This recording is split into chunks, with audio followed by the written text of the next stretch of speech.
Assalamualaikum warahmatullahi wabarakatuh. Apa kabar kalian semua sahabat login yang saya muliakan? Semoga diberi kelancaran dalam segala urusan. Kisah bijak kali ini berjudulkan seorang nelayan yang menemukan botol berisi kancing yang telah dipenjara oleh Nabi Sulaiman.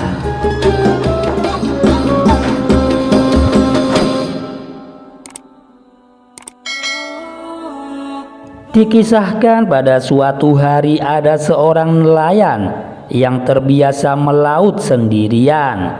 Ia menemukan sebuah botol kuningan dalam jalannya. Sumbat botol itu terbuat dari timah.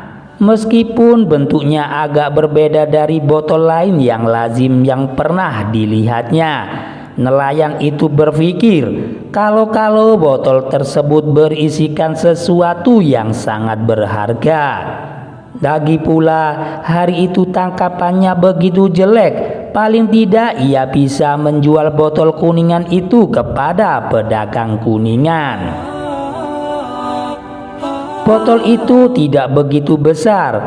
Pada lehernya tergores simbol aneh, meterai Sulaiman, raja dan guru. Di dalam botol itu terperangkap suatu jin yang menakutkan, dan Nabi Sulaiman sendiri telah membuangnya ke laut agar manusia terlindung dari roh itu.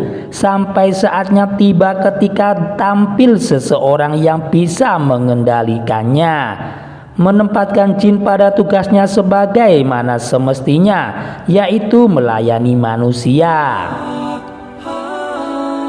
Tetapi nelayan itu tak mengetahui akan hal itu. Yang ia tahu adalah bahwa botol itu bisa ia jual dan mungkin akan mendatangkan keuntungan bagi dirinya. Kulit botol itu bercahaya dan jelas dikerjakan dengan sentuhan seni. Di dalamnya mungkin ada semacam intan, pikir nelayan itu. Lupa akan petua, manusia hanya bisa mempergunakan sesuatu yang ia ketahui penggunaannya. Nelayan itu menarik sumbat timahnya. Ia menelungkupkan botol itu, namun tampaknya kosong. Lalu ia meletakkan dan memandangi botol itu. Kemudian terlihat suatu gumpalan asap tipis yang semakin pekat membumbung naik dan membentuk hantu raksasa dan seram yang berseru dengan nyaring, "Aku pemimpin bangsa jin yang mengetahui rahasia peristiwa-peristiwa goib. Aku memberontak terhadap Sulaiman dan ia mengurungku dalam botol laknat ini. Nah, sekarang kau akan kubunuh," kata jin itu. Nelayan itu ketakutan dan tersungkur di pasir sambil menangis. "Akan kau bunuh jugakah orang yang membebaskanmu?" "Tentu saja tidak," kata jin itu. "Sebab berontak adalah sifatku dan merusak adalah keahlianku, meskipun kurungan itu telah menahanku ribuan tahun lamanya." Sekarang nelayan itu menyadari bahwa alih-alih mendapat keuntungan dari tangkapan tak disangka itu, ia kini akan binasa begitu saja tanpa alasan yang bisa dimaklumi. Ia memandangi meterai pada sumpal botol itu dan mendadak terpikir olehnya suatu ide. "Kau tak mungkin muncul dari botol itu. Botol itu terlalu kecil," kata nelayan itu. "Apa? Kau meragukan ucapan pemimpin para jin?" teriak jin itu. Dan jin itu pun mengubah dirinya menjadi gumpalan asap dan ia masuk kembali ke dalam botol itu. Nelayan itu mengambil sumbat tadi dan memeterainya pada botol itu. Kemudian botol itu ia lemparkan jauh-jauh ke dalam lautan. Berpuluh-puluh tahun telah lewat sampai suatu hari nelayan lain, yaitu cucu nelayan pertama tadi, menebarkan jalannya di tempat yang sama dan mendapati botol itu lagi. Ia menaruh botol itu di pasir. Ketika baru saja hendak membukanya, ia teringat akan nasihat ayahnya yang diturunkan dari kakeknya. Nasihat itu berbunyi, manusia hanya bisa mempergunakan sesuatu yang ia ketahui penggunaannya.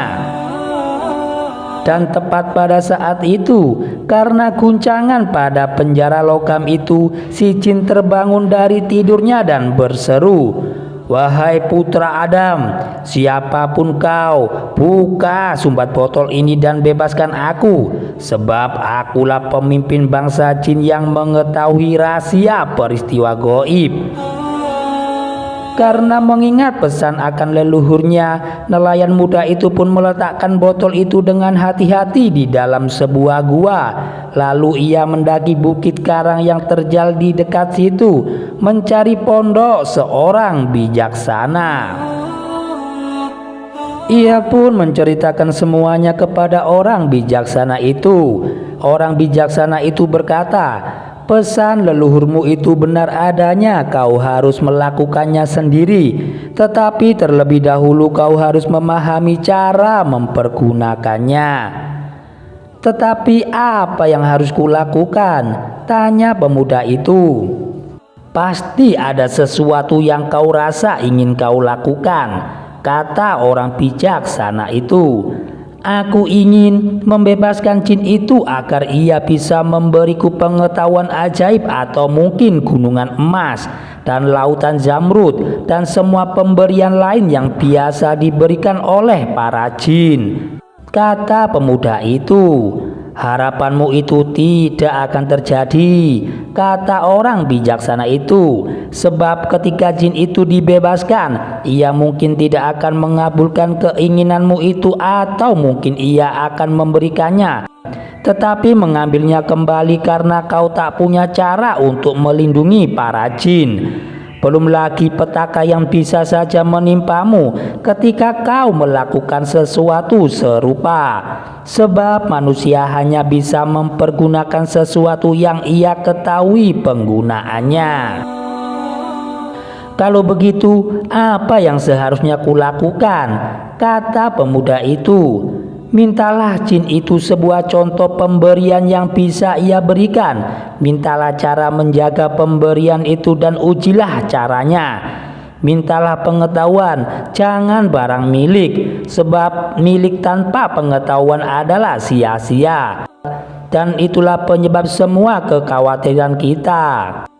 Sekarang karena telah berpikir dan waspada, pemuda itu bisa menyusun rencananya ketika ia kembali ke gua tempat botol jin itu diletakkan.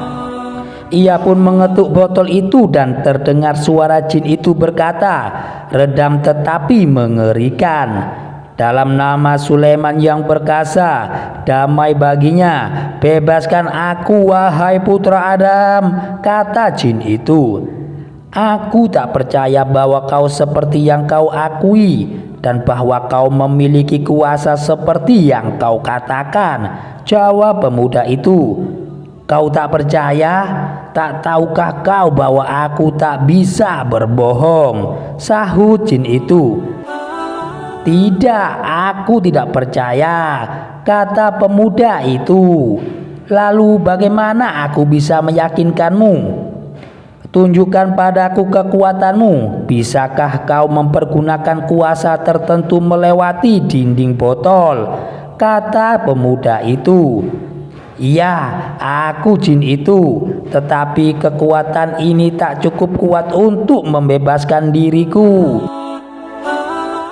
"Baik sekali, kemudian kau juga harus memberiku kemampuan untuk mengetahui kebenaran tentang masalah yang ada di pikiranku," kata pemuda itu lanjut. Segera saja setelah jin itu menggunakan kemampuan goibnya, nelayan itu pun segera sadar akan sumber petua tadi yang diwariskan oleh kakeknya. Ia juga menyaksikan seluruh peristiwa pembebasan jin itu oleh kakeknya berpuluh-puluh tahun silam, dan dilihatnya pula cara untuk menyampaikan kepada orang lain tentang bagaimana memperoleh kemampuan serupa itu dari para jin. tetapi ia pun menyadari bahwa tak ada lagi yang bisa dilakukannya. Dan begitulah si pemuda nelayan membawa botol itu dan seperti kakeknya melemparkannya kembali ke lautan. Pemuda itu pun menghabiskan sisa hidupnya bukan sebagai nelayan, tetapi sebagai orang yang mencoba menjelaskan kepada orang lain bahaya yang menimpa manusia hanya bisa mempergunakan sesuatu yang ia ketahui penggunaannya saja. Demikian kisah ini bisa saya sampaikan. Semoga kita bisa mengambil hikmah dari kisah tersebut. Jangan lupa untuk like, komen, dan subscribe untuk mendukung channel kami ke depannya. Wassalamualaikum warahmatullahi wabarakatuh.